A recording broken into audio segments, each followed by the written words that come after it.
नमस्कार साथियों, स्वागत है आपका अपने यूट्यूब चैनल वाई के ऑनलाइन एजुकेशन में। उम्मीद है आप सब लोग स्वस्थ होंगे, मस्त होंगे और अपनी पढ़ाई में व्यस्त होंगे। दोस्तों, यहाँ पे हम एनसीईआरटी पढ़ रहे हैं। जो आप लोग एलटी की तैयारी कर रहे हैं ना, तो मैंने आपको बताया था कि जब भी आप किसी भी एग्ज़ाम की तैयारी करते हो तो आप एनसीईआरटी की किताबें ज़रूर पढ़िए। उससे आपका क्या होगा कि 70% तक का जो आपका सिलेबस है वो कवर हो जाता है। ठीक है, तो पिछले वीडियो में मैंने आपको मीराबाई के बारे में बताया था और एनसीईआरटी क्लास 11th का हमारा अभी ये सेशन चल रहा है। इससे पहले मैं 9th और 10th का पढ़ा चुकी हूँ। मेरे प्लेलिस्ट में जाकर के आप लोग देख लीजिए, वहाँ पे मैंने 9th एनसीईआरटी 9th और एनसीईआरटी 10th के नाम से जो पूरी प्लेलिस्ट है वो बनाई हुई है, तो आप लोग ज़रूर देख लीजिए। मैंने बताया है कि किस तरह से आपसे क्वेश्चन पूछे जाएंगे एनसीईआरटी की किताबों को लेकर के। तो चलिए अब हम आगे बढ़ते हैं आज के इस सेशन में। यदि आपको सेशन पसंद आए तो लाइक शेयर ज़रूर कीजिएगा।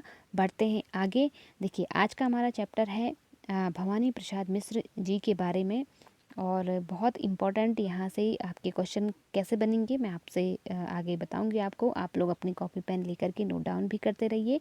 देखिए, सबसे पहले तो ये लाइन आपको ध्यान रखनी है, क्योंकि कई बार आपसे डायरेक्ट लाइन पूछ ली जाती है और उसके कवि या लेखक के बारे में पूछ लिया जाता है, तो आपको ये ध्यान रखना है। देखो, कुछ लिख के सो, कुछ पढ़ के सो, तो जिस जगह जागा सवेरे उस जगह से बढ़ के सो। तो ये रचना है, ये पंक्तियाँ हैं भवानी प्रसाद मिश्र की रचनावली से उनके द्वारा लिखी गई। तो आप इसको ध्यान रखिएगा। अगला इसके बाद देखिए, भवानी प्रसाद मिश्र जी के बारे में सामान्य जानकारी हम देख लेते हैं यहाँ पे, और जो भी इम्पोर्टेंट होगा मैं आपको बताते जाऊँगी। भवानी प्रसाद मिश्र, इनका जो जन्म है 1913 में टिगरिया गांव होशंगाबाद यानी मध्य प्रदेश में हुआ था।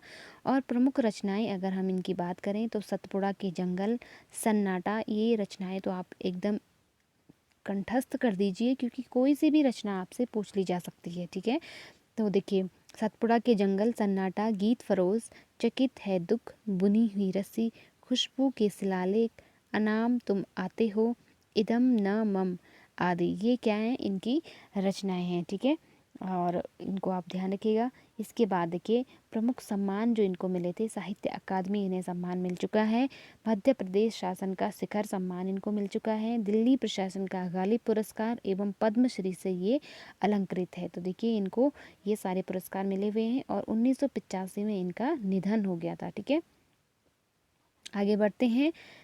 फिर है थोड़ा सा और इनके बारे में जान लेते हैं। सहज लेखन और सहज व्यक्तित्व का नाम है भवानी प्रसाद मिश्र, यानी कि इन्होंने बहुत साधारण सी भाषा में सहज इनका व्यक्तित्व रहा है। आसानी से भी कहीं से भी कहीं पर भी घुल मिल जाते थे।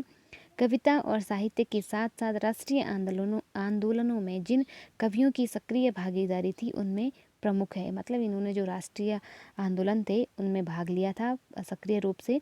गांधीवाद पर आस्था रखने वाले मिश्र जी ने गांधी वाङ्मय के हिंदी खंडों का संपादन कर कविता और गांधी जी के बीच सेतु का काम किया, यानी कि गांधी जी के जो विचार रहे हैं इनको इन्होंने अपनी कविता में उतारा है। ठीक है, भवानी प्रसाद मिश्र की कविता हिंदी की सहज लय की कविता है। इस सहजता का संबंध गांधी के चरखे की लय से भी जुड़ता है, इसीलिए इन्हें कविता का गांधी भी कहा जाता है। बहुत इम्पोर्टेंट है दोस्तों, आप लोग इसको नोट डाउन करिए कि कविता का गांधी किसे कहा जाता है। कई बार आपसे प्रश्न इस तरह से बन जाते हैं, तो ये आप ध्यान रखिएगा कि कविता का गांधी अब क्यों कहा जाता है, क्योंकि इन्होंने गांधी के जो विचार थे, गांधीवादी जो दर्शन था, गांधी के जो बोल थे, उनको इन्होंने क्या किया है, अपनी कविता में, अपनी रचनाओं में स्थान दिया है। उन पर ये खरे उतरे हैं, उनको ये अपनी रचनाओं में लिखते थे और जन जागृति फैलाते थे। ठीक है, तो गांधी, इसीलिए इन्हें कविता का गांधी भी कहा जाता है।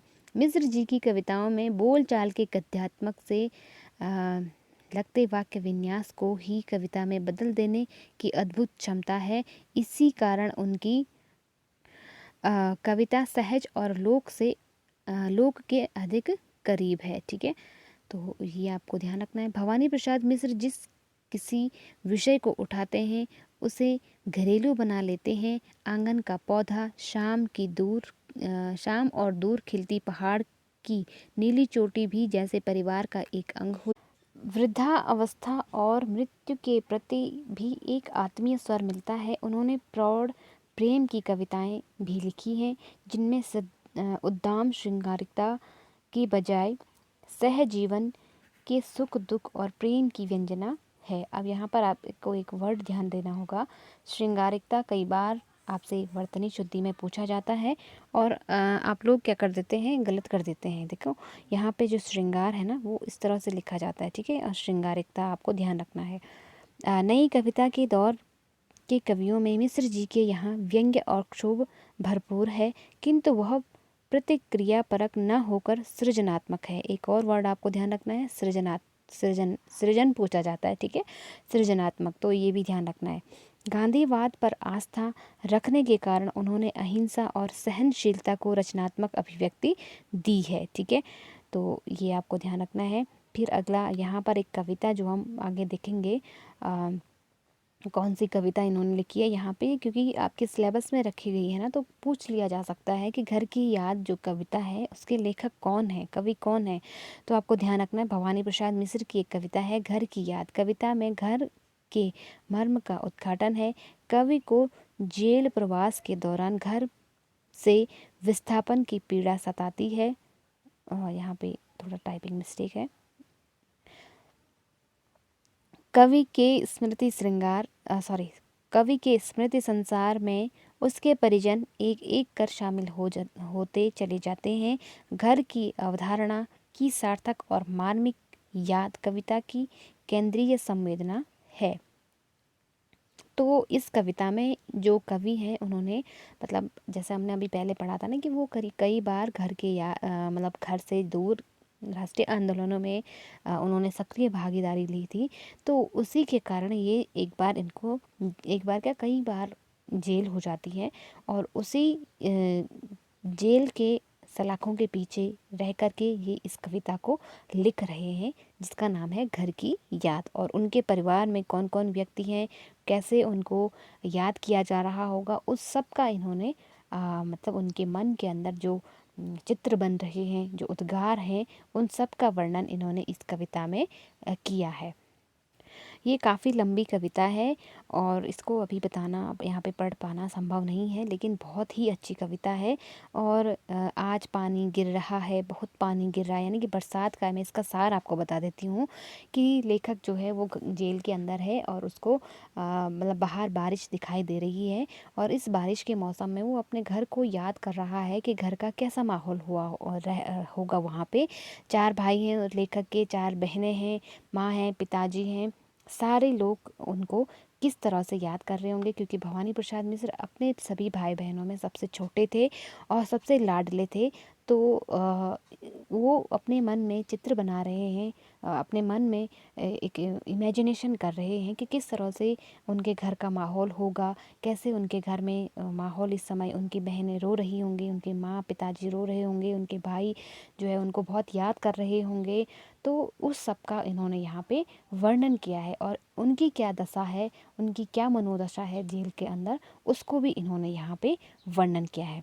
तो कुल मिलाकर के उस समय की क्या स्थितियाँ थी देश के अंदर, और किस तरह से लोगों पर अत्याचार किए जा रहे थे, उनको ज़बरदस्ती जेल में डाल दिया जा रहा था, उस सब का इन्होंने इसमें वर्णन किया गया है, ठीक है। जिसमें वो कह रहे हैं कि मेरे माता पिताजी बूढ़े हैं, उनको सहारे की ज़रूरत थी, और मैं यहाँ पे जेल में बिना किसी कसूर के पड़ा हुआ हूँ। तो इस तरह से आप यहाँ पर एक चित्र देख पा रहे होंगे, जिसमें एक तरफ जेल की सलाखों के पीछे जो कवि हैं वो बैठे हुए हैं, और एक तरफ उनके घर का माहौल आप देख पा रहे होंगे कि सारे भाई बहन और उनका पूरा परिवार जो है उनको किस तरह से याद कर रहा है, उनके जाने के किस तरह से अपना दुख प्रकट कर रहे हैं, ठीक है। तो ये इस कविता का सार है। बाकी यहाँ से क्या आपके प्रश्न बनेंगे मैं आपको बता देती हूँ। देखिए, जैसे मैंने आपको बताया था ना कि शब्द छवि जो शब्द संपदा होती है उन्हें आप ज़रूर ध्यान रखिए, क्योंकि कई बार डायरेक्ट प्रश्न यहाँ से बनते हैं।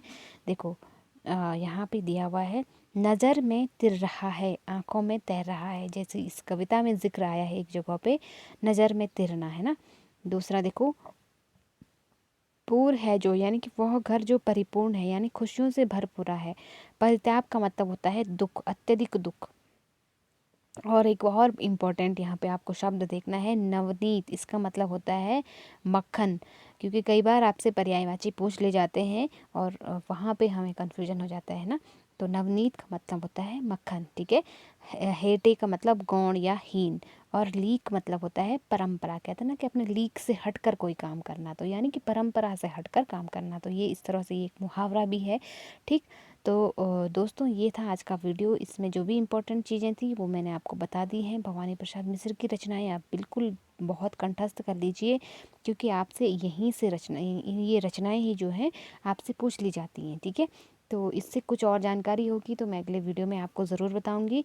तब तक के लिए आप अपना और अपनों का ध्यान रखिए, पढ़ते रहिए, और दोस्तों कमेंट ज़रूर कीजिए किस तरह से आपको पसंद आ रहा है या नहीं आ रहा है, समझ में आ रहा है नहीं आ रहा है, क्या आपकी क्वेरीज़ हैं, क्या क्वेश्चंस हैं, वो आप ज़रूर मुझे टैग करिए। और अपने दोस्तों के साथ शेयर करना बिल्कुल भी ना भूलिए दोस्तों, क्योंकि आपका एक लाइक शेयर ही हमें मोटिवेट करता है और आपके लिए और अच्छा कंटेंट प्रोवाइड करने के लिए प्रेरित करता है। तो आप लोग ज़रूर कीजिएगा। चलिए मिलते हैं अगले वीडियो में, तब तक के लिए नमस्कार।